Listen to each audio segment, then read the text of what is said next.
তো ma'am, Supriya ma'am, আপনি তো কাজ শুরু করেছেন, দুর্দান্তভাবে কাজ করে ইনকাম করছেন। তো আপনার কেমন লাগছে? আর সাথে আজকে ম্যামকে নিয়ে এসেছেন। আমার খুব ভালো লাগছে। আমি তো বাড়িতে বসেই কাজ করি, বাড়ির সমস্ত কাজ সামলে 1 থেকে 2 ঘন্টা এতে দিয়ে আমি কাজটা শুরু প্রতিদিন কাজ করি।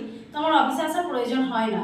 আমি অফিসে জাস্ট ঘুরতে এসেছি, তো আমার যাকেও নিয়ে এসেছি, ও কাজটা শুরু করেছে, ওরও খুব ভালো লাগছে।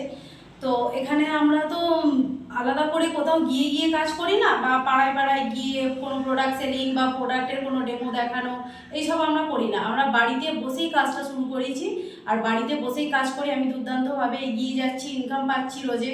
তো আমার যাকেও সুযোগ দিয়েছি, তো ও খুব ভালো লাগছে। তো ম্যাম, আপনার কেমন লাগছে আপনি যে কাজটা শুরু করেছেন? আমার তো খুবই ভালো লাগছে, বাট আমি থ্যাঙ্কস দিতে চাই সুপ্রিয়া দিদিকে, কারণ উনি আমাকে এই সুযোগটা দিয়েছেন বলে আজ আমিও বাড়িতে বসে, মানে ঘরেতে বসে টাকা ইনকাম করতে পারছি। আমাকেও কোনো বাইরে